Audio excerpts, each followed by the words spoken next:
안녕하세요. 허수경의 단팥빵. 오늘 첫 시간입니다. 달콤한 단팥빵처럼 정말 뜨끈뜨끈하고 재미있고 아기자기한 그런 시간이 됐으면 좋겠는데요. 저는 제주도에 입도한 지 13년 차. 처음에는 정말 제주도에 가면 누가 거기에 보물단지 숨겨놨냐고 그렇게 제주도를 좋아하냐고 단팥빵 같은 존재였어요. 제주도는 아름다운 풍경에 그리고 섬이라는 환상도 있고 무엇보다 저희 어머니의 고향이어서 어릴 때의 추억도 있고 그리고 살아오면서 여러 가지 일을 겪다 보니까 어떤 제 나름대로의 삶의 가치가 생겨나면서 그것을 펼칠 수 있는 그것을 좀 가꿀 수 있는 곳이 제주도다 이렇게 생각이 들었는데요. 이제 13년쯤 살다 보니까 이제는 도민으로서의 그 마음이 또 여러 가지 주변 상황이 정착이 되면서 이제는 너무 좋아, 너무 예뻐, 행복해 이런 말보다는 이러면 안 되는데 제주도가 이러이러해야 하는데 이건 잘못됐는데 이건 바꿔야 되는데 이렇게 날카로운 시선이 생기는 거죠. 그래서 제주도에 정말 이분을 보면 할 말이 많아졌습니다. 그동안에 정말 가까이에서 뵈면서도 왜 이렇게 친해지진 않는 건지 오늘부터 친해지려고요. 원희룡 도지사님 오셨습니다. 안녕하세요. 안녕하세요. 네. 저랑 친하신가요? 네, 친해지고 싶어요. 아니, 제가 도지사님을 뵌 지가 여러 번이고요. 그리고 이렇게 이야기도 자주 나눠봤었는데 밥 한 번을 같이 못 먹었네요. 아, 그러게요. 네. 네. 사실은 저는 도지사님을 안다 생각했는데 안 게 없더라고요. 우리 도민들은 어떨까요? 도민들도 그럴 것 같아요. 글쎄요, 많이 좀 잘 알고 네. 또 친하다고 생각했는데 네. 막상 친한 거는 서로가 관심과 시간을 들여야 되는 거 아니에요? 그쵸. 그게 못 주어지니까 섭섭한 것도 많죠. 서로 해야 할 말, 해야 할 일만 생각하니까 팔짱 끼고 밥 한 끼 먹고 저녁에 술 한잔하고 할 도민들과의 그런 어떤 마음의 시간을 갖지 못했던 게 아닌가 생각이 들어서 오늘 제가 작정했어요. 처음에는 당연히 웃으면서 시작하죠. 그런데 이렇게 시간이 지나면서 도지사님이 나 안 해! 하실지도 몰라서 뭐 그게 오늘로 끝날지 아니면 5번을 할지 앞으로 쭉 할지 그건 모르겠습니다. 네, 아무튼 시작은 좀 달달하게 시작을 해보려고 해요. 우선 도지사님이 도대체 인간으로서 어떤 분인가 좀 궁금해졌어요. 제일 궁금해진 그 시초는 오늘 이렇게 들어와서 오늘 도지사님이 좀 뭔가 평소와 달라 보이시더라고요. 약간 젊어 보이시고 좀 예뻐지신 것 같고 피부 관리 받으시나요 요즘에? 네, 피부 관리도 조금 받고요. 정말요? 예. 머리도 약간 뭔가 헤어스타일이 오늘 방송 출연에 신경 쓰셨나? 예, 오늘은 조금 손질을 했는데 네. 셀프로 머리를 잘 만지려고 배우고 노력하는 중입니다. 아니 아까 시작 전에 고데기 사셨다고 막 자랑을 하셔서 예. 이런 모습 처음이야 하고 깜짝 놀랐어요. 고데기 저도 추천해드릴 만한 게 있는데 뭔가 오늘은 좀 이렇게 평소에 이렇게 어떤 일을 이 도정에서의 사무를 보시거나 어떤 문의를 드리거나 설명을 듣거나 할 때 그런 모습이 아니라 우선 마음이 편합니다. 도지사님 어떠세요? 저도 업무를 내려놓고 만나니까 너무 좋습니다. 아, 저도 인간이잖아요. 네. 도지사님의 솔직한 이야기? 네. 근데 그 솔직한 이야기를 우리가 솔직하게 들으려니 일단 인간으로서 도지사님이 어떤 분인가를 그래서 도지사라는 직함을 빼고 네. 인간 원희룡 과연 어떤 사람인가. 우선 지금 제주도에 계시잖아요. 저도 사실은 비행기 값 어마어마한 돈을 쓰며 제주도에서 13년째 살고 있는데 원희룡이라는 사람한테 제주도는 무엇일까? 일단 그게 궁금해요. 저는 이러이러하다고 쫙 설명을 드렸는데 제가 뭐 하나 준비해 왔습니다. 짜잔. 네. 나에게 말해줘. 나는요, 저일 수도 있고 우리 도민 여러분일 수도 있습니다. 인간 원희룡에게 제주도란 땡땡땡이다. 저에게 제주도는 잠깐만요. 여기서 잠깐. 제가요, 하나, 둘, 셋 하면 말씀하시는 거예요. 왜냐면, 제가 살짝 답을 알 것 같아. 제가 맞히면 어떻게 하실래요? 마치면 내가 다른 걸로 얘기할게요. 아이, 그런 걸로 안 되죠. 뭐, 맞히면 뭐, 밥을 한 끼 사겠다. 밥 살게요. 뭐. 주로 먹는 걸 좋아하는구나. 예. 알겠습니다. 그럼 하나, 둘, 셋 하면 제주도란 땡땡땡이다. 세 글자. 자, 제주도란 하나, 둘, 셋. 같이 동시에. 네, 자, 자, 제주도란 하나, 둘, 셋. 어머니. 어머니다. 자, 밥 한 끼 접수. 예. 아, 제가요 예전에 들었던 적이 있어요. 아, 예. 네, 어머니다. 예. 그 답은 너무 알고 있는 거여서. 그렇죠. 네. 예. 그거 말고. 예, 그거 자, 말고. 그거 말고. 요즘 생각하는 게 좀 있어요. 네. 뭘까요? 얘기해 볼까요? 네. 못 맞추실 걸? 그건 모르겠어요. 예. 예, 어머니는 제가 확실히 압니다. 왜냐면 항상 제주도란 어머니다라고. 근데 어머니인 이유는 분명히 있으시죠. 예. 네. 예. 우선 뭐 어머니라고 생각하시는 이유는 듣고 예. 그거 말고 다른 예. 답. 예. 또 하나의 답을 말씀해 주세요. 어머니인 이유부터 얘기하고요. 네. 네. 우선 제주도는 제가 태어나고 자란 곳이잖아요. 그리고 저의 어린 시절의 모든 추억이 제주도에서부터 시작하잖아요. 나의 모든 인간관계나 이 세상도 어머니에게서 시작한 것처럼. 네. 그리고 나가서 힘들다가 내가 왜 여기에서 지금 무엇을 하고 있나 할 때는 돌아가면 결국 어머니도 돌아가고 네. 마찬가지로 내가 태어나고 자랐던 곳으로 돌아가죠. 내 그쵸. 뿌리이고 결국 돌아갈 곳이기 때문에 어머니고. 그래서 그렇죠. 그 관덕정에서 어머니 좋았어요 그러셨잖아요. 예, 예. 그래서 분명히 어머니라고 하실 것 같았어요. 예. 그 다음에 예. 어머니 말고 2번. 2번. 이거 그건 전혀 느낌이 다른 건데 2번 2번. 스마트폰이다. 스마트폰이다. 스마트폰이다. 여러 가지 의미가 함축되어 있을 것 같아요. 네. 스마트폰을 사람마다 용법이 다 틀려요, 그죠? 그렇죠.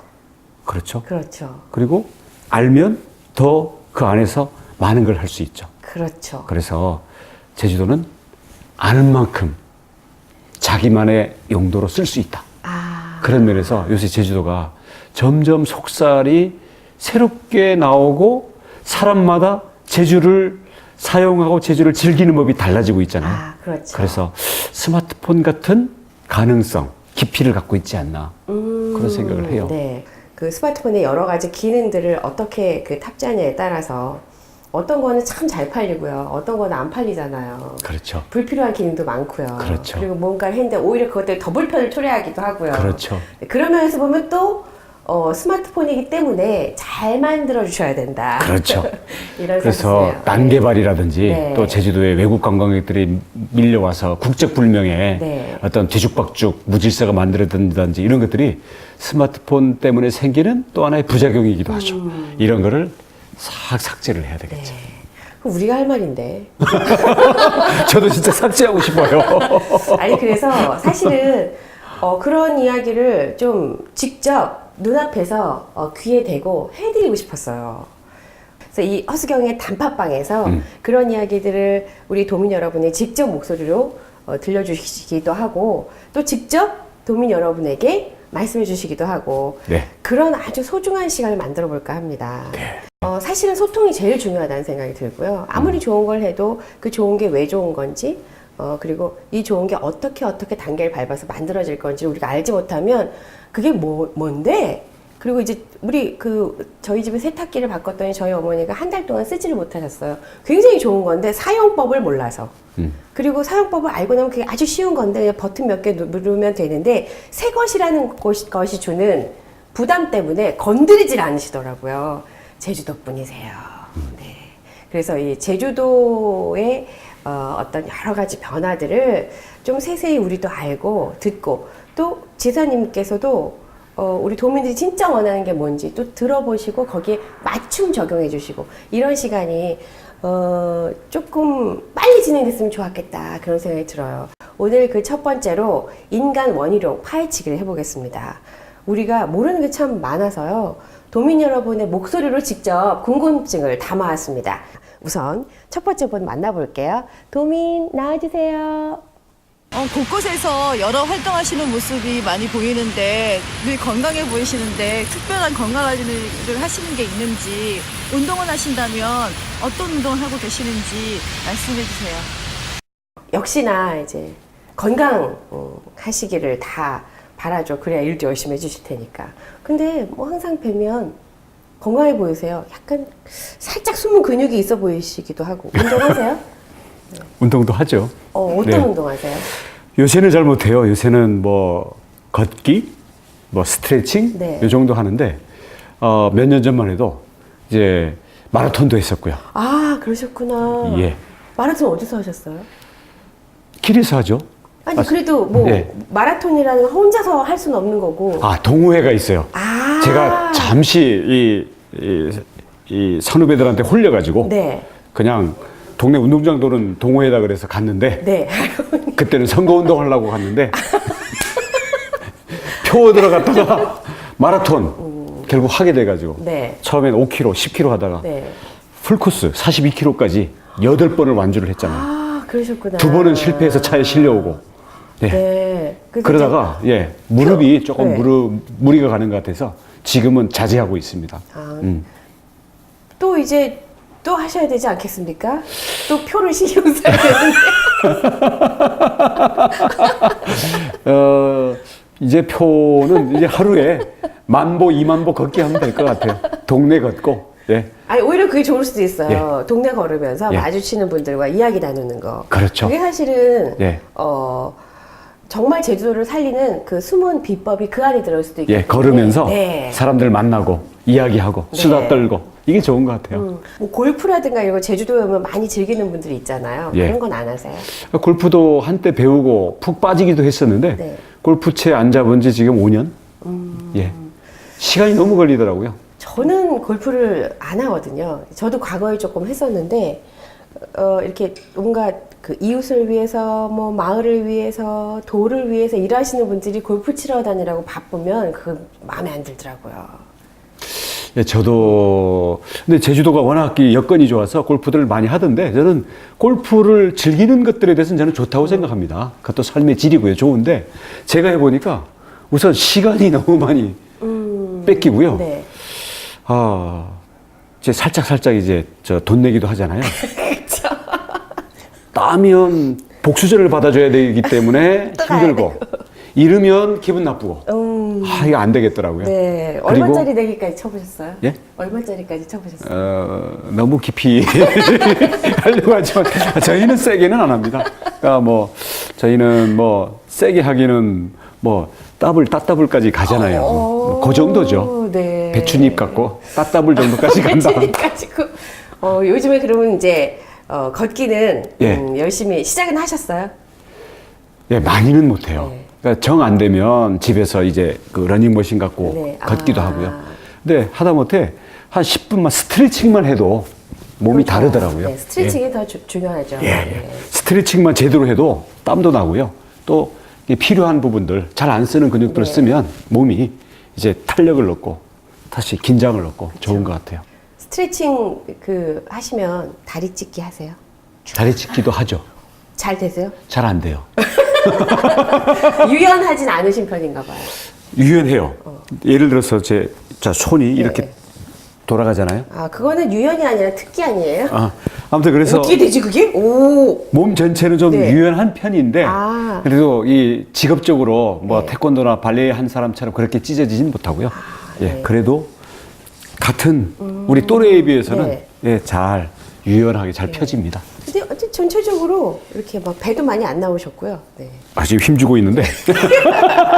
조금 이렇게 살짝 단단해 보이는 느낌이 그러니까 드세요. 제 몸매를 본 사람들은 좀 운동했냐 그래요. 아. 예, 뭐 운동을 뭐 무슨 이 상체 운동, 근육 운동을 하진 않았는데 네. 뼈가 좀 굵어요. 아, 통뼈예요. 그러시구나. 몸무게도 좀 많이 네. 나가고요. 보기보다. 네네. 예. 그러세요? 예, 허벅지도 좀 굵은 편이고 네. 좀 키도 뭐 아담한데다가 네. 좀 두툼하잖아요. 아, 예. 예. 좀 이렇게 그래서 단단해 보이는, 짱짱해 보이는, 예, 좀 단단한. 좋게 말해서. 예, 좋게 말해서 단단하고 좀 솔직히 말하면 좀 땅땅하죠, 그죠? 통통하죠. 아, 예. 예, 예. 아유, 속 시원해. 근데 그 건강은 진짜 타고났어요. 네. 예, 잘 아프지도 않고. 진짜 복이에요. 예. 생각해보니까 어디가 아프셔서 뭐 병원에서 뭐 휴식을 취하고 있다라는 얘기를 한 번도 들어본 적이 없습니다.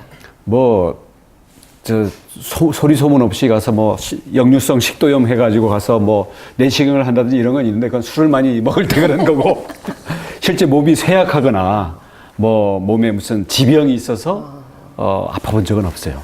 정말 건강은 특히 진짜 예, 타고났어요, 체질. 제주도의 정말 도민들의 삶이 정말 그 도지사님한테 이 어떤 일정 기간에 달려 있다라고 해도 과언이 아니기 때문에 건강하시다니 그건 정말 감사합니다. 잘 안 아프고 아직까지는 좀 젊다고 생각하는 게 네. 회복이 빨라요. 아, 완전히 진짜요? 기진맥진했다가도 네. 또는 스트레스 받고 이제 좀 충격적인 일이 있거나 힘든 일이 있으면은 네. 정말 이제 정신적으로도 이게 다 마모가 돼가지고 네. 이제 완전히 바닥까지 기진맥진한 그런 상태가 가잖아요. 그렇죠. 그래도 자고 나면 이제 또 오늘은 오늘의 태양이 새로 뜨는구나 나갈 수 있어요. 항상 이렇게 뭔가 자신감이 넘치고 그 이야기할 것이 많으시다고 느껴지지 이렇게 쫙 가라앉거나 정말 좌절하거나 바닥에서 이렇게 축 처져 있는 모습은 전혀 상상이 안 돼서요. 살짝 그 오늘 인간 원희룡의 탐구의 한 부분을 조금 엿보게 되는 것 같습니다. 예. 그 동굴 속에 들어가 있을 때 원희룡은 아무튼 가라앉아 있기도 하지만 회복해서 나오죠. 돌고 도는 거죠. 어쨌든 순환이니까. 그러면은 정말 타고나셨죠. 예. 어머니가 주신 거죠. 네. 그리고 뭐 죽기밖에 더 하겠습니까? 사실 네. 저는 그거는 정말 우리 한번 얘기 해야 돼요. 하이파이브. 왜냐면 저도 누군가에서 그런 질문을 받은 적이 있는데 거의 똑같이 답을 했었거든요. 아, 그래요? 네. 자, 이번에는 또 어떤 게 궁금하신지 자, 두 번째 목소리 들어보겠습니다. 나이가 많이 들면 남자들은 여성 호르몬이 좀 많이 나온다고 해서 드라마를 즐겨보는 경향이 있는데요. 혹시 지사님은 드라마를 시청하고 계시는지 그 사모님과 같이 보시기도 하는지 그리고 어떤 드라마가 보셨다면 재미있는지 말씀해 주세요. 드라마 보실 시간이 있으세요? 처음부터 끝까지 다 보는 건 거의 없고요. 근데 이제 가끔씩 보게 네. 되죠. 그리고 제 아내가 보고 있으면 뭐 괜히 말 붙였다고 혼나니까 같이 보다 보면 빠져들고 그러면 굉장히 요새 드라마들을 잘 만들더라고요. 네. 굉장히 몰입을 시키는데 그때 푹 빠졌다가 네. 이제 또 돌아 나와서 딴 거 하다 보면 또 잊어먹죠. 근데 일단 드라마를 보고 있는 모습이 잘 상상이 안 되고요. 보셨던 드라마 기억나는 거 있으세요? 태양의 후예? 태양의 후예. 네. 조금 됐죠. 네. 저 근래는 잘 못 본 것 같고 드라마는 아니더라도 네. 뭐 영화, 영화. 예. 영화는 뭐 아내하고 극장가. 예, 가본 지가 꽤 됐는데 네. 옛날에 저 연애할 때나 네. 뭐 신혼 때나 그때는 영화 저희는 아주 매니아였어요. 많이 보러 다녔었어요. 그때 다 그래요. 아 그래요? 그때는 뭐 다 하지 뭐. 아니 연애할 때 뭐 데이트할 때 우리가 할 게 뭐가 있어요.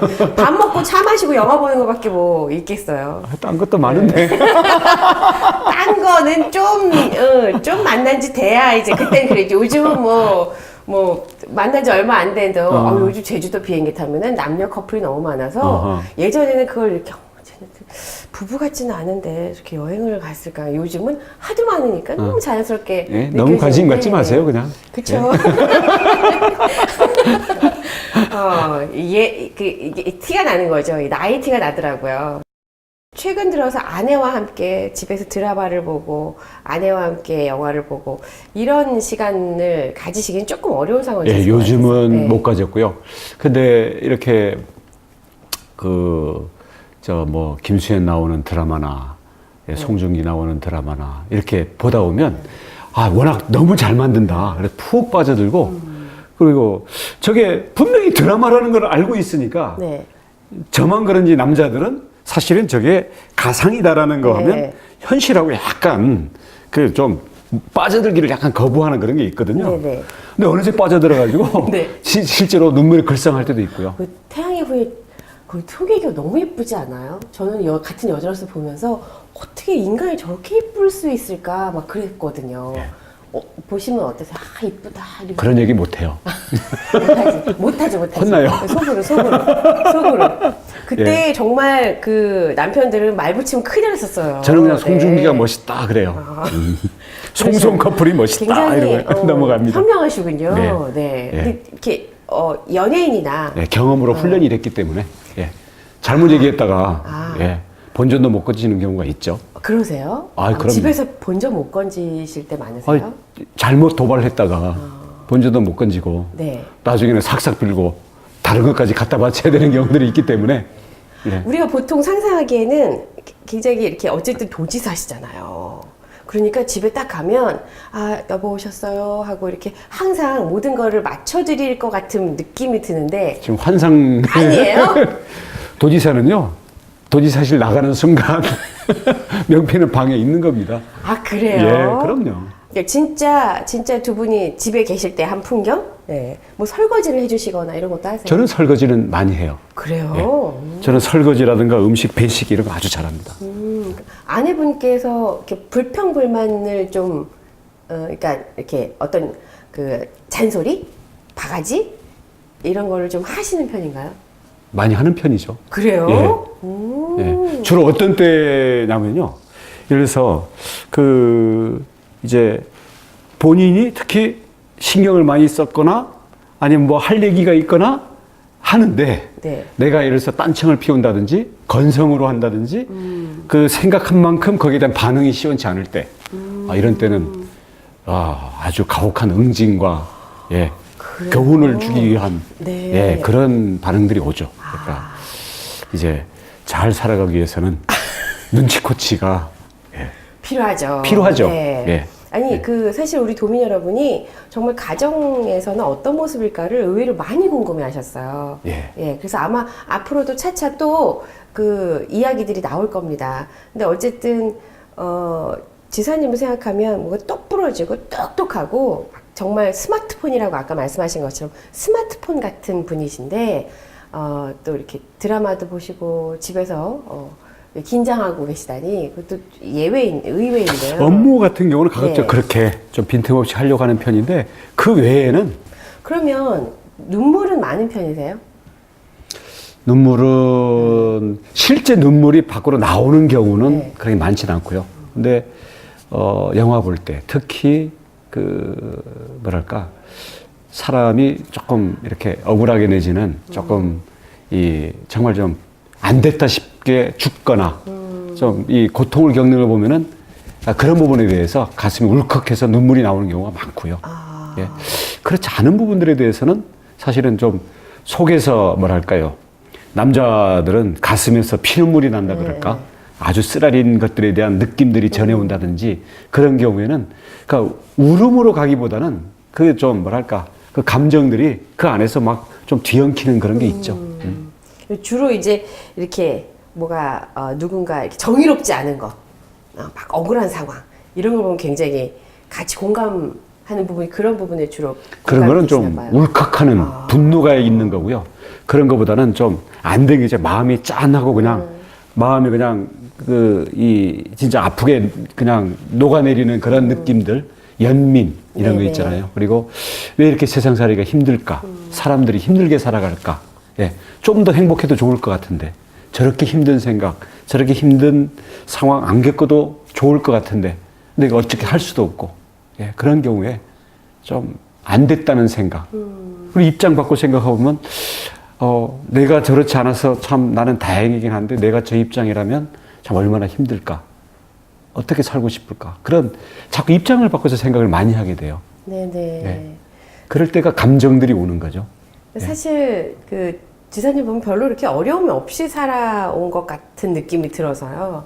그래서 어떤 이렇게 막 누군가의 삶에 그것이 마치 내 것처럼 동화되고 빠져들고 눈물이 나고 하는 게 잘 안 되실 것 같다는 생각도 드는 거예요. 이렇게 아주 현명하게 왜 그렇게 살아?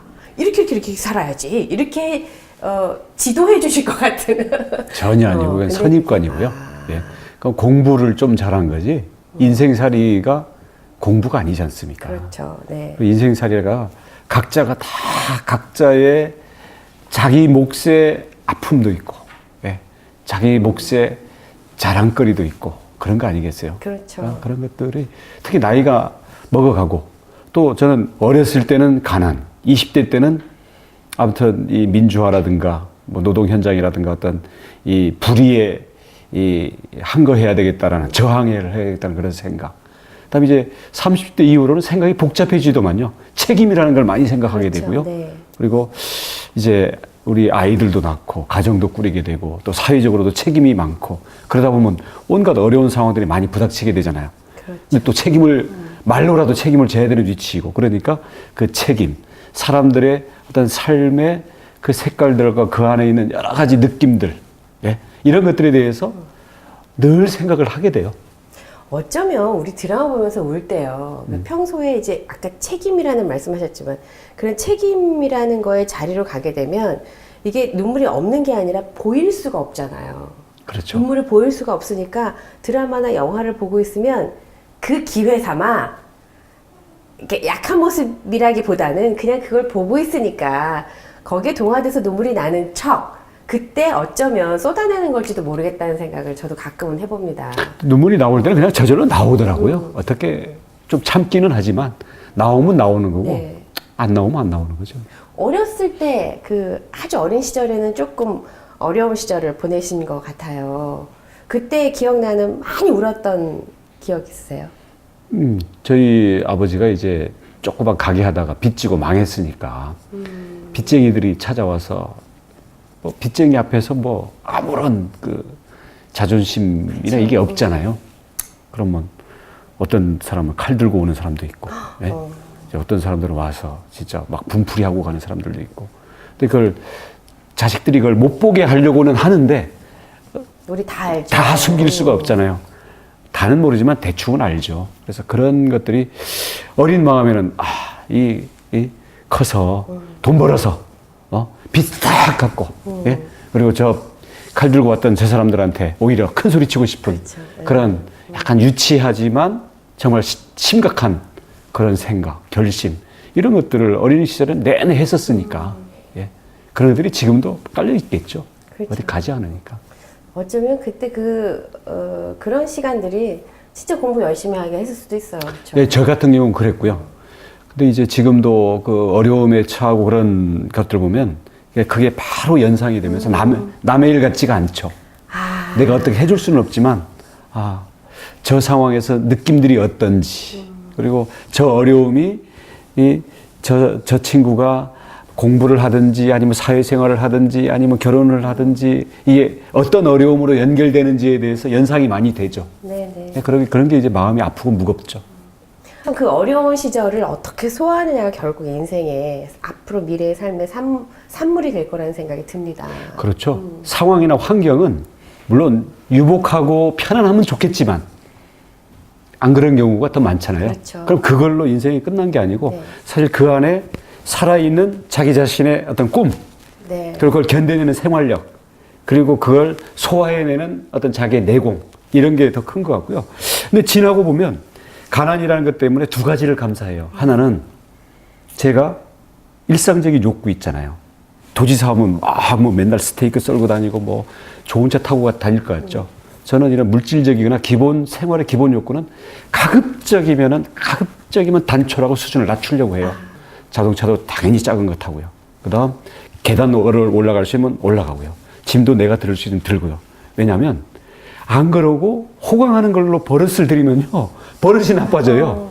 나중에 이게 안 주어지면 자꾸 이게 세상을 향해서 이제 짜증을 내게 돼. 그런 거 없으면은 내가 도태된 것 같고, 예. 대우 못 받는 것 그리고 같고. 그래서 먹는 거, 자는 거, 거친 음식, 그리고 불편한 잠자리, 그리고 내가 원치 않는 상황에 놓여져 있을 때도 그때도 즐길 수 있는 그런 힘이 늘 스프링처럼 있어야 된다는 생각이고요. 네네. 그다음 또 하나는 사람들을 이해를 하게 돼요. 예를 들어서 아주 그냥 양복도 쫙 빼입고 왔지만 이렇게 쭉 상황을 유추하다 보면 저게 어떤 어려움 속에서 어떻게 일부러 지금 안 그래 보이려고. 왜냐하면 진짜 돈을 빌리러 가려면은 잘 입고 가야 그렇죠. 되잖아요. 갚을 수 있는 능력이 있는 것처럼 보여야 되니까. 세상을 헤쳐나가기 위한 몸부림으로써 사람들의 그런 것들을 이해할 수 있는 이게 생기죠. 그래서 물질적인 생활이나 어떤 편리한 거는 아무리 악화시켜도 저는 그거 가지고는 좀 자유로울 수 있는, 내공이 딱 있으시고. 너무 잘난 척하는 것 같은데, 그래서 늘 이제 생각하는 게 가난해도 풍요해도 자유로울 수 있는 그런 마음을 늘 이제 추구를 하죠. 사실 우리가 행복해지고 싶잖아요. 근데 그 행복이라는 게 어떤 때 느낄까 가만히 생각해 보면 자유로울 때 느끼더라고요. 그렇죠. 아무 것으로부터 속박되거나 구속받지 않고 내가 욕심 때문에 행복하지 않게 느끼는 것도 그 욕심이 나를 구속하는 건 결국 거기서 자유로워지면 똑같이 없는 상황에서도 아까 불행했는데 여기 불행하지 않더라고요. 사실 그게 자유로움이 제일 중요한 건데 그렇죠. 어떤 것이 지사님한테는 어떤 것이 내 맘에 든다, 내가 나답다, 나는 가졌다 라고 느낌을 주는지, 그게 뭐 지금 보니까 어떤 부나 뭐 주변에서 내가 어떤 식으로 보여줄지 외적인 영향은 안 받으시는 것 같아요. 아예 아니죠. 네. 그 자유롭지 못한 게 우선 자기 욕구죠. 네. 근데 욕구는 그렇다고 해서 욕구를 저는 뭐 금욕적인 생활이나 뭐 수도 생활을 추구하는 사람은 아닙니다. 욕구는 욕구대로 나는 있는 그대로 욕구에 충실한 삶이 난 행복하고 스트레스가 적은 삶이라고 생각을 해요. 근데 욕구라는 것은 환경이나 욕구 수단이 있는 거니까 이 부분에선 자유로울 수 있으면 더 큰 행복이 있다라는 거고요. 네. 가급적이면은 유복하고 풍족하게 살게끔 해야 되겠지만 더 근원적으로는 거기에다가 자유로움까지 있었으면 좋겠다는 거고. 또 하나 우리 자유를 억압하는 게 타인의 시선이에요. 사람은 네. 다른 사람들로부터 인정받는. 네. 그러면 타인의 시선을 맞추다 보면 내 페이스를 잃거든요. 그쵸. 근데 특히 정치는 표도 얻어야 되고 그쵸. 여론조사도 신경 써야 되고 네. 수경 씨한테도 잘 보여야 되고 그렇죠. 이러니까 물론이죠. 네. 타인의 시선을 많이 하게 되는데 이 부분에 대해서도 여기에 얽매여서 나의 원래의 진실된 모습과는 다른 어떤 위장된 모습을 하려면 너무 스트레스 받는 거예요. 그리고 거짓말 하나를 유지하려면 머리도 좋아야 되지만 100배 정도 더 많은 거짓말을 해야 그렇죠. 되잖아요. 네. 타인의 시선에 맞추는 삶을 살려면 맞추기도 힘들지만 하나를 맞추면 또 다른 것들이 안 맞으니까 더 힘들어지는 거예요. 그래서 타인의 시선, 타인과 비교하고 타인의 시선이 규정하는 걸로부터 자유로움. 근데 지금 말씀하신 것처럼 남들이 어떻게 또 사실 어떤 일부만 바라보고 그걸로 평가짓고 그냥 딱 단정지어서 막 공격을 하거나 아니면 그 외적인 평가 때문에 내가 막 가려는 길을 쉽게 포기해버리거나 이런 것들이 많이 일어나고 있는데요. 정치, 뭐 도지사, 그럼 여러 정책들을 만들어내고 이제 의견을 피력해야 되는데 거기에 대해서는 정말 평가가 중요하잖아요. 그리고 평가에 의해서 그 자리를 계속 지킬 수도 있고 놓칠 수도 있는 거고, 뭐 놓친다는 표현과는 또 다른 면에서는 아예 그냥 버릴 수도 있는 거고요. 그래서 그 평가에서 또 자유로울 수가 없기 때문에 나 스스로가 아니야 나는 그래도 열심히 했으니까 괜찮아 난 잘했어 아이고 잘했다 이렇게 계속 가면 거기에 또 다른 괴리가 생길 수 있어서 그게 참 어려운 자리라는 생각이 듭니다. 그렇죠. 그래서 우리 도민들의 목소리를 직접 들어보는 게 중요한 거고요. 그럼 평가라는 의미보다는 그게 바로 소통이라는 생각이 들거든요. 자, 오늘은 그 인간 원희룡에 대한 탐구, 정말 인간으로서의 탐구. 자, 오늘은 그래서 살살 네. 두 번째, 세 번째 우리 도민의 목소리 들어보겠습니다. 저녁에 취미생활을 어떤 걸 하시는지 좀 궁금합니다. 제주에서 일정 보시는 동안에 많은 일들을 보시고 계시지만 그 중에도 좋은 일도 많고 속상한 일도 계실 건데 속상하실 때는 어떻게 대처를 하십니까? 혹시나 이게 사람인지라 화날 수도 있을 것 같은데 저희가 화를 났을 때 어떻게 표현을 어떻게 그 화를 잠재시키는지 그게 좀 궁금해요. 지금 세 분의 질문이 한꺼번에 나왔는데요. 일단 취미생활은 앞서서 이제 좀 걷는 거 하시는데 그건 운동적인 측면인 거고, 그래도 사람이 뭐 좋아하는 거 하나 이렇게 막 깊이 몰두하는 건 또 필요하잖아요. 어떤 취미생활? 저는 음악 좋고요. 음악 좋아하시는구나. 댄스는 잘은 못하지만 댄스나 무용 보는 거 좋고요. 음악은 클래식 음악 좋아하세요? 아니요, 뭐 요새 뭐 지드래곤, 뭐 삐딱하게 뭐 이런 거. 그러세요? 예. 그 음악 감상은 그럼 주로 음악은 항상 들으세요? 원래는 항상 듣고 다녔었는데 네. 옛날에 공부할 때도 음악 끼고 했었는데요. 네. 그리고 여러 종류의 음악들을 다 좋아하는 편인데 요즘은 이제 신경을 일이나 상황에 집중하고 있어야 되니까 음악을 들을 수 있는 시간은 별로 없죠. 그래도 가끔 옛날의 추억을 생각하면서 요새 뭐 유튜브 좋으니까 네. 가끔 듣고 저 그러죠. 근데 음악을 좋아하는 분들이 굉장히 감성적인 분들이 많거든요. 근데 공부를 많이 하시는 분이어서 공부하시는 분들은 또 감성적하고는 조금 약간 굉장히 지성적이고 이성적이잖아요. 예. 감성도 있는데요. 음악에는 어떤 게 있냐면 리듬이라는 게 있어요. 약간 이렇게 비트 있고 좀 리듬감 있고 이런 아니, 거 그런 건 하시는 그런 거. 것대로 좋고 또 우리 뭐 탱고 같은 네. 여인의 향기 같은 네, 네. 이런 탱고 음악 영화 이런 거 있잖아요. 네. 아니, 그런 건 아무리 봐도 질리지가 않아요. 네. 앞으로 취미 생활이라면 뭐 이제 이렇게 뭐가 힘들거나 괴롭거나 그럴 때 그거에 몰두하면 그게 해소책이 되기도 하잖아요. 아이, 그럼요. 네. 그럼요.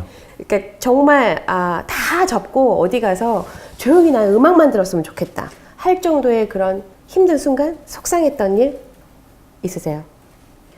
그 전에 제가 살면서 느낀 것 중에 하나인데요.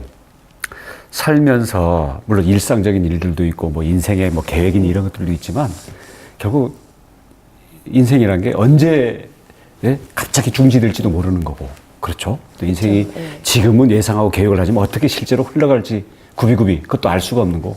근데 인생을 순간의 어떤 행복 같으면 살아있는 느낌 어떤 그 인생의 깊이 이런 걸로 생각한다면 하나는 몰입.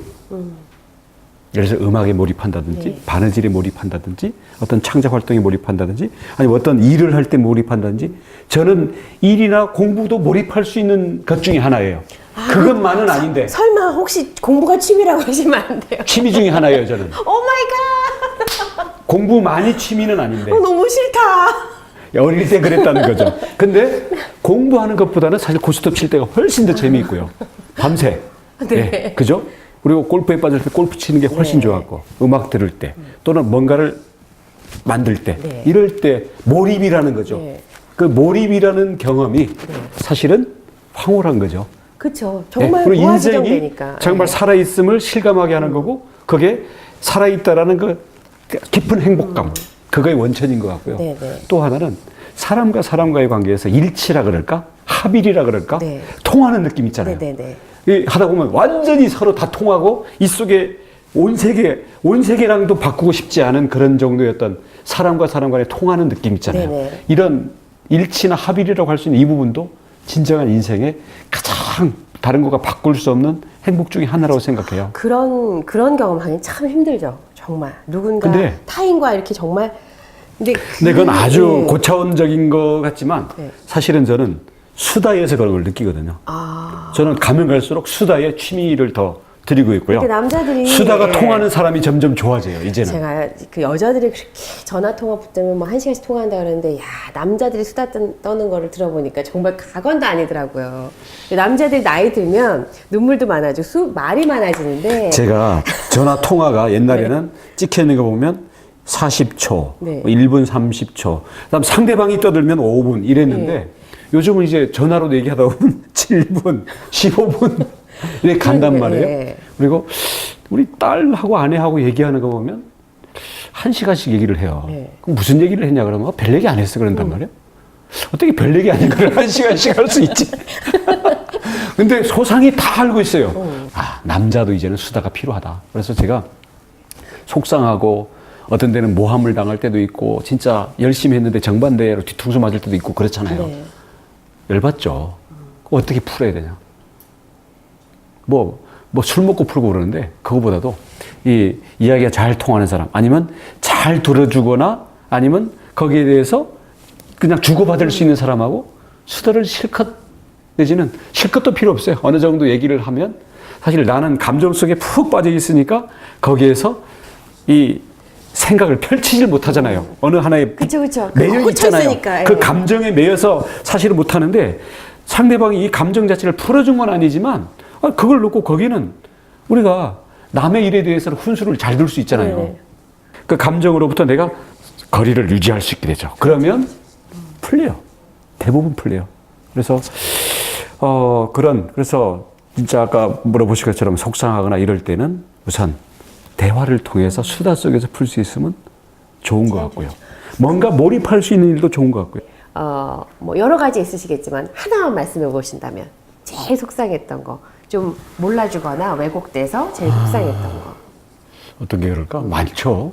중국에 땅 파는 거 그 엄청 막고 있는데 원희룡이 땅 다 팔고 있다고 할 때, 예. 아니, 그거는요, 저도 약간 그 대변해드린 적이 있어요. 예, 어느 예. 분한테. 예. 그렇죠. 근데 한편으로는 무슨 생각이 드냐면 그렇게 충분히 그런 이야기를 할 수 있고 오해할 만한 여지가 있죠. 왜냐하면 그때는 도장만 찍었었고 실행은 지금 되는 거니까. 그럴 수 있죠. 그럴 때는 일일이 찾아다니면서 뭐 어떤 이야기를 일일이 설명하실 수는 없으니까 그럴 때는 어떻게 하세요? 사실 그래서 홍보랄까? 네. 어떤 설명, 소통 이게 굉장히 중요한 거예요. 그죠? 일이 50이라면 홍보나 소통이 50 이상인 것 같아요. 그러니까 그런 점에서 사실은 조금 부족하거나 그 부분을 잘 못한 부분이 계속 이렇게 짐으로 오는 그런 게 많은 거고요. 앞으로 노력을 해야죠. 네.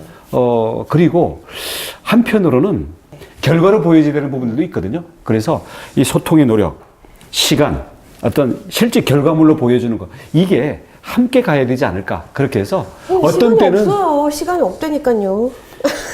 시간이 없죠, 그죠? 예, 시간도 없죠. 예. 그리고 결과를 또 그래도 웬만큼 기다렸습니다, 우리도. 근데 이게 왜냐면 어쨌든 그 예전에 있었던 거라 어쩔 수 없이 지금 그거는 이런 결과가 올 수밖에 없다라는 거에 대해서 그냥 또 넉넉고 아 맞아요 그러시죠 할 수도 없는 거고 그러니까는 최대한 방패처럼 정말 든든히 이걸 좀 막아주셨으면 좋겠는데 그거에 대한 서운함이 있단 말이죠.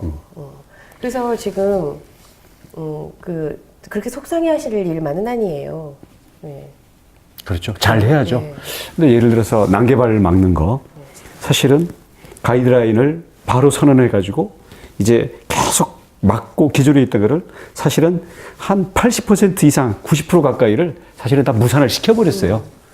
그래서 뭐 오라라든지 이런 부분들은 좋다. 그러면 자본금적이든 뭔가 우리가 할 수 있는 부분들 그런 부분들에 대해서 새로운 장치를 넣어가지고 하고 있는 거고요. 근데 이거를 없던 일로 할 수가 없는 게 저도 행정을 이어받은 거 아니에요. 그리고 법원 가면 어차피 법적으로 보호를 받는 것들이 있기 때문에 아무리 원희룡이 슈퍼맨이라 그래도 법원 판결을 뛰어넘는 행정을 할 수는 없는 거예요.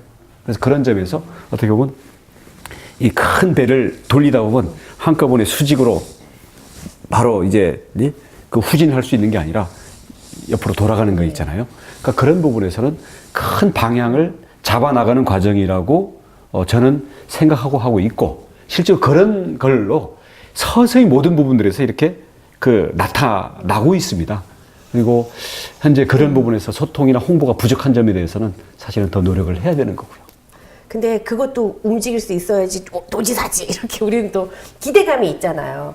그러니까 하셔야 돼요. 슈퍼맨이 되셔야 돼요. 그게 그 부분은 어쩔 수가 없다라고 얘기하시면 아니 제가 만약에 도지사가 됐을 때 그거는 저는 어쩔 수 없고요. 그럼 도지사 될 자격이 없는 거죠.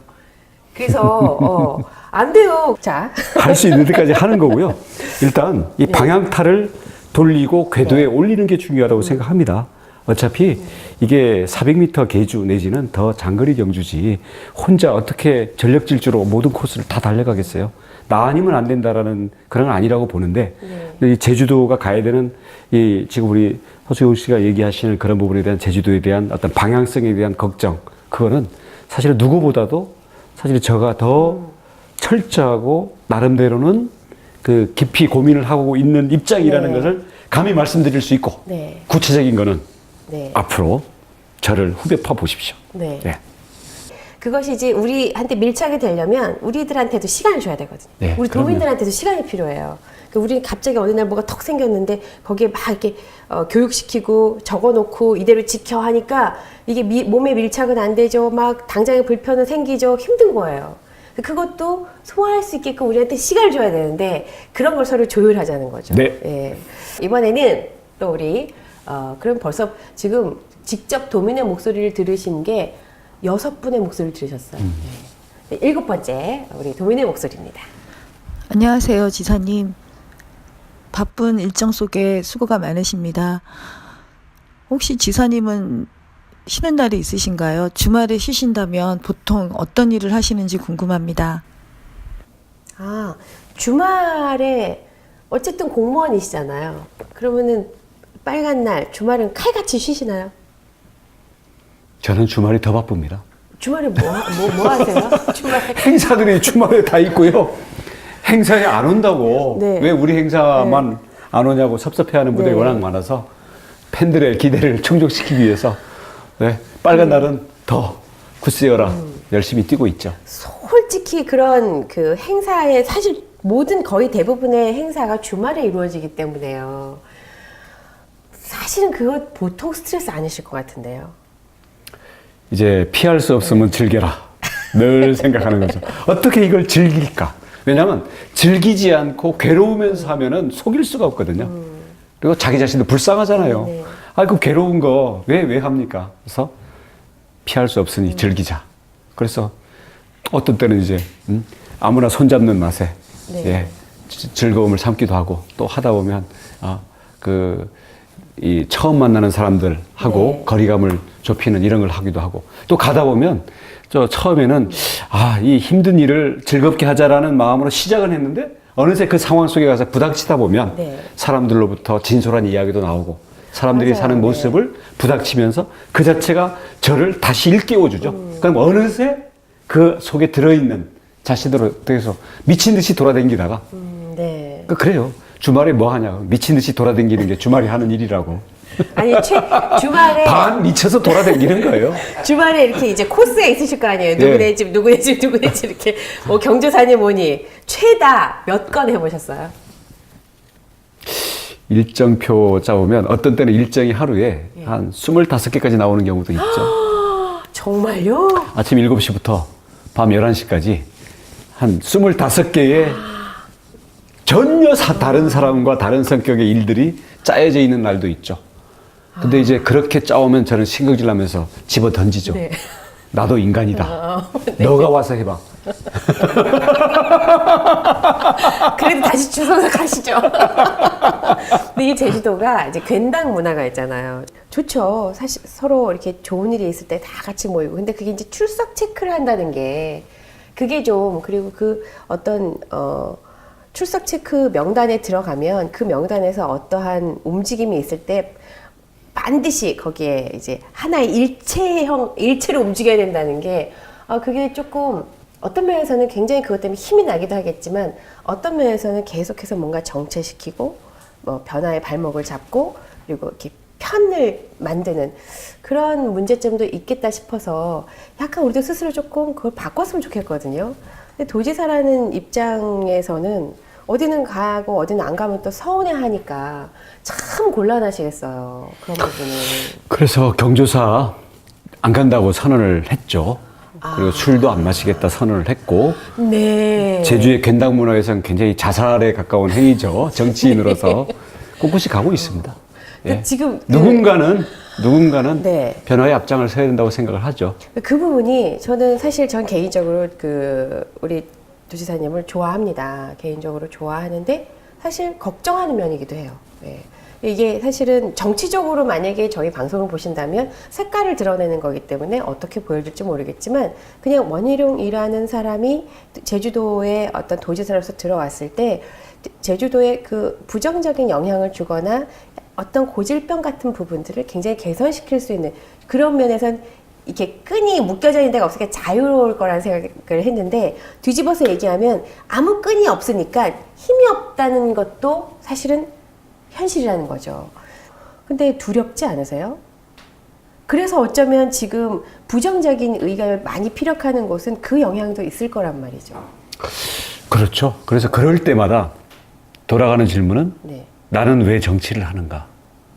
무엇을 하기 위해서 정치를 하는가? 라는 질문으로 돌아가서 다시 정리를 해서 나오곤 하죠.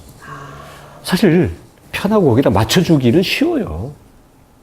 그리고 대충 다 원하는 일만 그냥 별로 튀지 않게 부닥치지 않게 하면서 해도 시간 잘 갈 거거든요. 근데 제가 하고자 하는 정치는 그런 게 아니고 저는 제가 지켜야 되는 최소한의 어떤 그 가치 이 부분은 지키고 대신 나머지 네, 근본적이지 않은 거 아니면 시간이 필요한 거 이런 부분들은 조화를 잘 이루어야 되겠죠. 그래서 무엇이 진짜 어떤 어려움이 있고 어떤 대가를 치르더라도 양보하지 않고 변화를 시켜야 될 건지, 그리고 어떤 부분들은 변화를 시키려고 하는 게 무리한 건지, 받아들여야 되는 건지, 그리고 요걸 잘 분별할 수 있는, 네네. 그 누가 또 이런 그 기도를 했었다 그러잖아요. 그러니까 변화해야 되는 것을 바꿀 수 있는 용기, 그리고 변하지 않는 것들을 받아들일 수 있는 인내, 이 두 가지를 분별할 수 있는 지혜. 그러니까 그렇죠. 용기와 인내와 지혜가 삼박자가 맞아야 되는 건데, 그건 하나의 우리가 별을 바라보는 것처럼 추구하는 방향이고요. 현실에서는 맨날 헷갈리죠. 여기서 두들겨 맞으면 내가 잘못 생각했나. 그렇죠. 그 정치가라는 게 참 자기 자신을 위반하고 위배되는 행위를 해야만 계속해서 그걸 수명을 연장시킬 수 있나 참 씁쓸해요. 생존 기술이 있어야 돼요. 그쵸. 왜냐하면 죽어버리면 그걸로 네. 끝이거든요. 생존 기술이. 왜냐하면 우리는 독립투사가 아니라 네. 실제 경영자잖아요. 그리고 내 소신을 그냥 외칩니다 이걸로 네. 끝나는 게 아니라 실제 모든 사람과 함께 그 지점까지 이끌고 가야 되는 거거든요. 가이드거든요. 네, 네. 그러니까 그런 면에서는 잔머리, 생존술이 있어야죠. 예. 그게 잘 안 되시는 분 같아서. 잔머리는 잘 안 쓰시는 분 같아서. 그래서 미움도 받지만 네. 또 그것 때문에 좋아하는 분들도 있고요. 맞아요. 다 반대 네, 급부가 있다고 생각을 그렇죠. 합니다. 네. 어떻게 와일드하기도 하고 섬세하기도 하겠어요. 어느 지점인가 섞여 있는 거겠죠. 근데 제가 기억은 안 나는데 공자님인지 맹자님인지 하신 말씀 중에 자신이 너무 청렴결백하고 스스로에게 자신의 양심에 거짓됨이 없으면 누가 뭐라 해도 듣지 않고 간다는 거예요. 그래서 그것 또한 지혜롭지 않다라고 되어 있더라고요. 그렇죠. 네. 그 이야기를 접하면서 떠오르는 분이 몇 분 계셨는데 네, 그 중에 한 분이었다는 거. 자, 다음에 또 어떤 질문을 하셨는지 또 우리 도민의 궁금증 들어보겠습니다. 최근에 영화 1987을 보고 느낀 점이 굉장히 많았는데요. 도지사님께서도 대학 시절에 민주투사 운동을 했다는 얘기 들었어요. 그럼 영화 배경인 1987년에 도지사님께서는 어디서 어떤 활동을 하고 계셨나요? 1987년. 네. 저도 사실은 저는 86년 86학번이에요. 저도 뭐 화염병, 최루탄 많이 경험을 했죠. 그 시대를 조금 경험했기 때문에. 근데 그때 저보다 좀 위이시니까 예. 그 이전부터 계속되었던 정말 그 1987, 1987이라는 제목에 걸맞는 시대를 사셨잖아요. 그때 어떠셨는지요? 제가 82학번이에요. 82년에 입학했고, 대학 수석 입학해서 들어갔으니까, 시선도 많이 집중을 받고 네. 그랬는데, 대학 몇 달 다니다 보니까, 당시에 전두환 정권의 어떤 민주주의라든지, 아니면 저는 서울 사람들은 다 잘 사는 줄 알았는데, 가보니까 너무 이렇게 못 사는 사람들도 많고, 그래서 그런 것들이 만 18살에 이 피 끓는 이 정의감에 넘치는 대학생 원희룡의 눈에는 그걸 그대로 외면할 수가 없더라고요. 그래서 운동권 학생이 되는데 딱 6개월이 걸렸습니다. 그래서 그다음 2학년 되니까 이제 학생 시위에는 늘 앞장서고 그래서 바로 정학당하고, 그래서 이제 자 그러면 아예 노동 현장으로 가자. 그래서 구로동, 인천 이렇게 하면서 87년까지 노동운동하고 있었죠. 이제 노동자들 노동조합 만들고 노동운동 투쟁한다고. 87년에는 박종철 사건도 났고, 그래서 명동성당 농성할 때는 명동성당이 있었고요. 을지로에서. 아무튼 그 넥타이 부대들이 빌딩에서 화장지 던져주는 거 보면서 진짜 벅찬 감동도 많이 느꼈었고, 이제는 진짜 민주화가 되겠구나 하는데 실제로 되더라고요. 네. 예. 그래서 87년에 어떤 이 투쟁, 그리고 암울했던 억압, 그리고 그것을 뚫고 나왔던 그 승리의 분위기, 이런 거는 제가 수많은 당사자 중에 한 사람이기 때문에 저희 20대 청춘은 사실은 영화 1987 그 자체라고 할 수가 있어요. 예. 근데 지금 이렇게 쭉 돌이켜 생각해 보면 그때의 투쟁과 희생이 있었기 때문에 오늘날 우리의 이 풍요와 자유가 있는 거고, 그런데 돌이켜 보면 좀 우리는 불행했다라는 생각을 많이 해요. 20대의 대학생들이 목숨까지 걸면서 네. 사회를 바꿔야 된다라고 저항해야 된다는 사회는 그거는 그때로 끝나야 되는 게 아닌가 이런 생각을 많이 하죠. 그래서 그때가 어떻게 보면 비정상과 저항의 20대였다고 한다면 지금은 전혀 다른 우리 사회의 과제들이 있는 거 아니에요. 지금 시대, 우리 앞으로의 미래에 다가오는 문제에 걸맞는 그런 사회운동과 이런 정치나 사회가 에너지들이 나왔으면 좋겠다. 이제 이런 생각들을 많이 하죠. 그 예전에 쓰신 책을 이게 언제 쓰신 거죠? 2013년? 13년. 네, 2012년, 13년 네, 그때 쓴 몇 해 거죠. 전에 쓰신 책인데 이 제목이 무엇이 미친 정치를 지배하는가? 미친 정치를 지배하는가? 예. 이 미쳤다라는 건 좋은 의미도 있고 정말 부정적인 의미도 있잖아요. 그건 나쁜 의미예요. 네. 그래서 안에 보니까 예. 이제 그 세월이 흘러서 예전에 그 87년은 막 이랬던 그때의 마음과 실제 정치판에 들어가서의 느낌이 어떻게 변화되어 있는지 제목으로도 알 수가 있더라고요. 이 중에 한 대목을 읽어보겠습니다. 음악도 쫙 깔리고. 최근 술자리에서 우연히 듣게 된 옆자리 젊은이들의 이야기는 나를 더욱 창피하고 미안하고 괴롭게 했다. 투표용지에 국회의원 필요 없음이라는 기표란을 두면 거기 찍는 사람이 제일 많을 거야.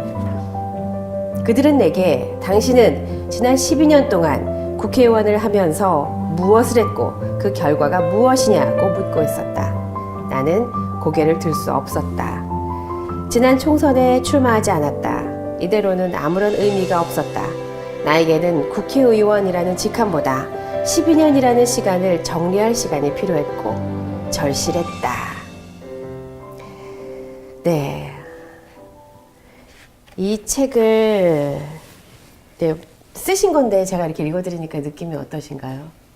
사실 이게 머릿말 쪽 시작하는 부분에 있는 이야기거든요.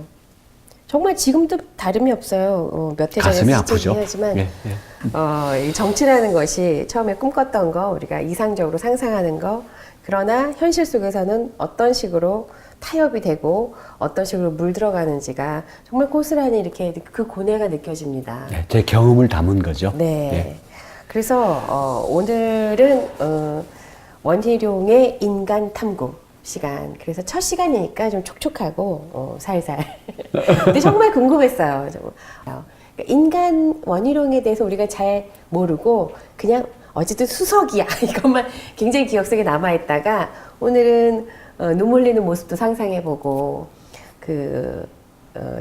속상했을 때 누구 붙잡고 수다 떠는 모습도 상상해보고 집에서 이제 아내분한테 눈치 보고 있는 그런 모습도 상상해보고 참 좋았습니다. 그 사이사이에 그 인간적인 고뇌들이 결국은 도지사라는 자리에 있기 때문에 더 깊고 더 짙더라 이런 거를 오늘 충분히 느낄 수 있었어요. 다음 시간에는요, 사실 진짜 해보고 싶은 이야기. 도대체 우리 얘기 좀 한번 해봅시다. 그래서 정말 우리 도민들 속풀이도 한번 해보고요. 도지사님 입장에서도 설명하고 싶으신 게 있으실 거예요. 알려주시는 게 아니라 설명하고 서로에 대해서 소통할 수 있는 자리 꼭 참석해 주시길 바라겠습니다. 지금 정말 많은 분들이 우왕좌왕하고 있고 명확하게 아직 알 수가 없어서 정말 여쭤보고 싶기도 하고요. 의견을 좀 제시하고 싶기도 하고 어디가 개선을 좀 요구하고 싶기도 하고 진짜 답답합니다. 대중교통 문제. 네. 예. 우리 그 허수경의 단팥빵 오늘 첫 시간 이제 마무리하면서 다음 시간은요.